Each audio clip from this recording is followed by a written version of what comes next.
주시기 바랍니다. 할렐루야. 할렐루야. 아멘. 주님의 이름으로 환영합니다. 아멘. 아무리 시간이 조급해도 옆에 있는 분들하고 서로 축복하고 말씀을 들었으면 좋겠습니다. 옆에 분들 서로 바라보면서 이렇게 인사해 주셨으면 좋겠어요. 나보다 낫습니다. 시작. 나보다 낫습니다. 네, 그렇습니다. 우리가 옆에 있는 분들을 나보다 소중하고 나보다 나은 분이라고 존중한다면 이 사이가 더 부드러워지고 하나 되는데 크게 기여하리라 생각을 합니다. 이 설교자에게 주어진 설교 시간은 아주 짧게 주어졌습니다. 그래서 주어진 설교 시간을 잘 맞추기 위해서는 제가 철저하게 원고 중심으로 설교를 해야 된다 생각하고 있어서 그렇게 시간을 맞춰보려고 할 것입니다. 한국 근대사의 비극이었던 을미사변은 1885년 10월 8일 새벽에 일어난 명성황후 시해 사건을 가리킵니다. 일본 제국주의자들은 조선 침략의 걸림돌이 된 명성황후를 암살하는 끔찍한 참변을 일으켰습니다.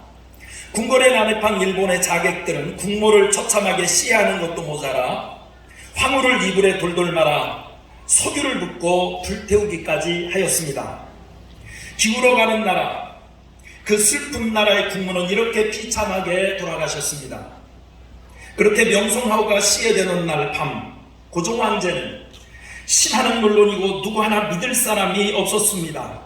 그때 두려움과 공포에 휩싸인 고종 황제가 침전 밖을 향해 화급하게 외친 말이 있었다고 합니다. 밖에 기독교인 누구 없느냐? 그 말에 당시 선교사 언더우드가 급히 궁궐로 달려왔고 곧이어 헐버트 선교사가 뒤따라와서는 그날 밤을 함께 지새웠습니다. 고종 황제의 어이였던 에비선 선교사는 황제의 신변을 지키며 먹는 음식마다 독이 있는지 여부를 살펴보았고 언더우드의 부인 릴리어스 호트는 독사를 두려워하는 고종에게 음식을 조리하고 공급하였습니다. 당시 고종의 안위를 지켰던 사람은 다름 아닌 언더우드와 헐버트, 에비슨, 릴리어스 등 기독교인들이었습니다. 그들은 순번을 나눠 불침번을 서며 고종을 호위했습니다. 이것이 당시 대한제국의 불행한 황제가 가졌던 유일한 방패였다고 역사는 기록하고 있습니다. 당시 기독교인은 사회적으로 소수였지만 이 나라의 운명을 지킨 시대의 양심이었습니다. 조국 광복 78주년을 맞아 128년 전 그때의 그리스도인들처럼 우리가 시대의 양심으로 살아갈 수 있는 비결은 무엇일까요? 첫째는 언제나 우리가 하나님의 말씀 편에 서야 한다는 것입니다. 오늘 사도행전 4장 19절 말씀에 보면 베드로와 요한이 대답하여 이르되 하나님 앞에서 너희 말을 듣는 것이 하나님의 말씀을 듣는 것보다 옳은가 판단하라 라고 기록되어 있습니다. 오늘의 본문에 등장하는 초대교회의 위기는 유대교회의 핍박이었습니다. 그래서 베드로와 요한은 사내들인 공회 가운데 소환을 받게 되었습니다. 사내들이는 유대인의 최고 의결기관으로서 로마 정부로부터 종교재판의 권한을 위임받아 심한 경우 사형을 결의할 수도 있었습니다. 70명으로 구성된 사내들이는 부채꼴 모양으로 앉아 피고인을 가운데 세워놓고 재판을 하였습니다.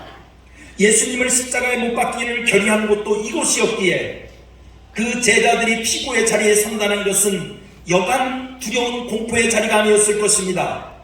사내들인 공회원들은 베드로와 요한을 신문한 후에 도무지 예수의 이름으로 말하지도 말고 가르치지도 말라고 판결을 합니다. 그 판결에 대해 베드로와 요한은 오늘 본문 19절부터 20절에서 이렇게 대답합니다. 하나님 앞에서 너희 말을 듣는 것이 하나님의 말씀을 듣는 것보다 옳은가 판단하라. 우리는 보고 들은 것을 말하지 아니할 수 없다. 이 답변을 보면 그리스도인의 양심적으로 산다는 것의 뜻을 바로 알 수 있습니다. 어떠한 경우에도 하나님의 말씀의 편에 설 수 있어야 한다는 것입니다. 이에 대한 역사적인 증인이 있습니다. 바로 종교개혁자 마르틴 루터입니다. 마르틴 루터는 중세 암흑기의 교회의 양심이었습니다.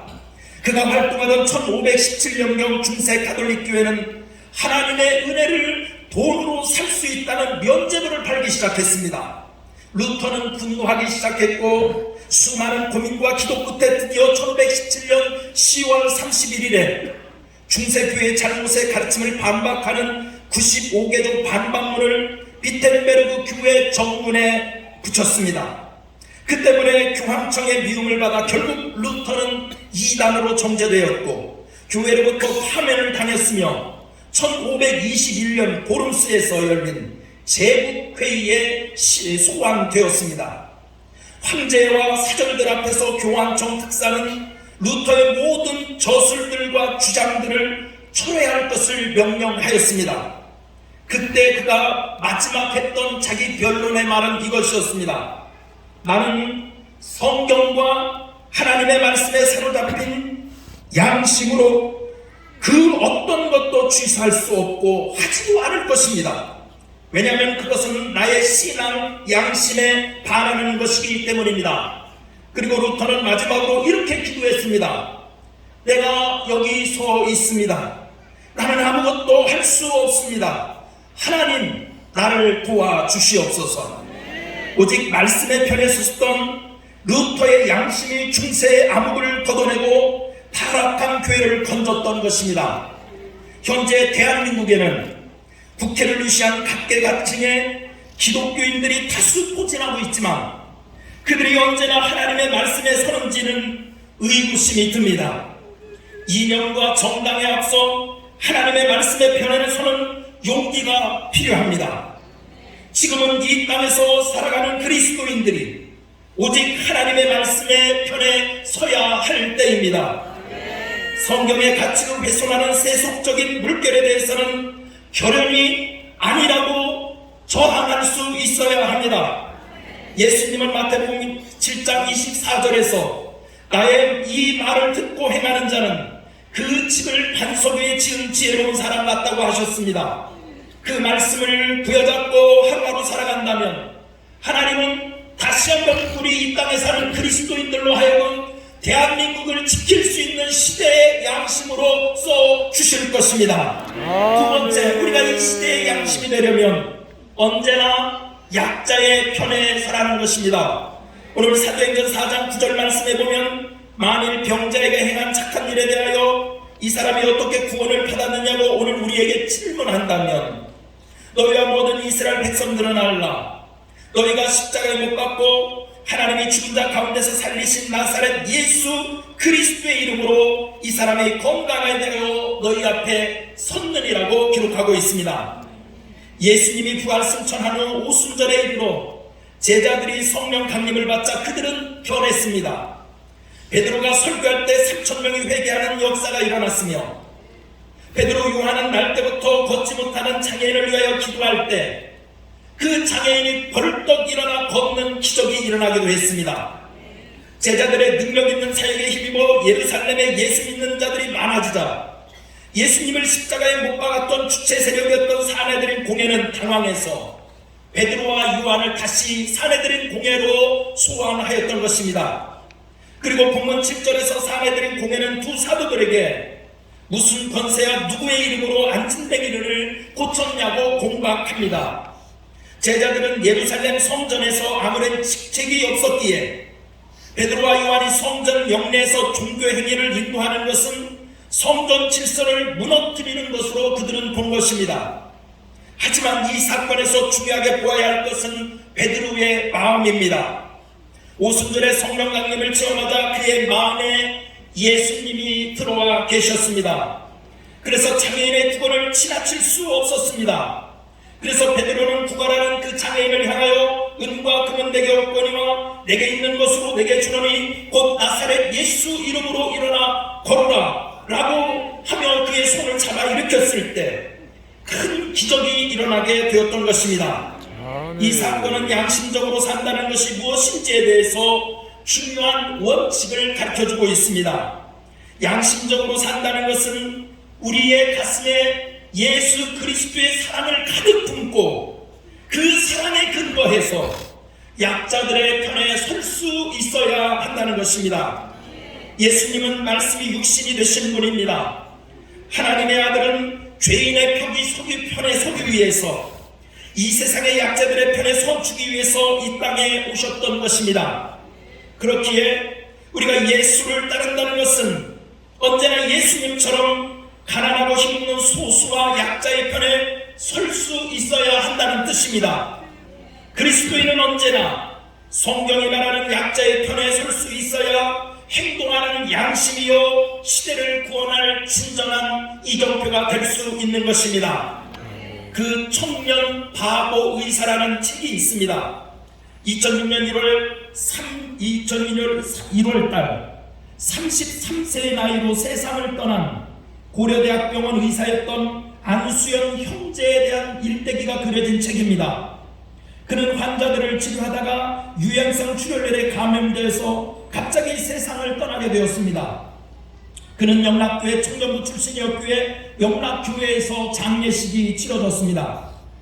그의 장례식에는 한경진 목사님의 장례식 다음으로 많은 조문객들이 찾아왔다고 합니다. 그의 장례식에서 있던 일입니다. 어떤 할아버지는 영정사진 앞에서 이렇게 말했습니다. 나는 이 청년 의사가 근무하던 병원 앞에서 구두를 닦는 사람이었습니다. 이 청년은 닦을 곳이 없는 깨끗한 구두였는데도 불구하고 그 구두를 내게 맡기면서 구두를 닦는 값보다 더 많은 돈을 주면서 내 손을 잡아주었습니다. 그러면서 말하기를, 할아버지 춥지 않습니까? 식사는 하셨나요? 할아버지 외로우시면 하나님 믿으세요. 하나님이 할아버지를 사랑하시거든요. 라면서 예수님을 소개하고 자신을 위해서 기도해 줬던 분이라고 기억하며 울고 있었습니다. 그는 환자의 아픈 부분만 고치는 사람이 아니라 마음까지 살피는 의사였습니다.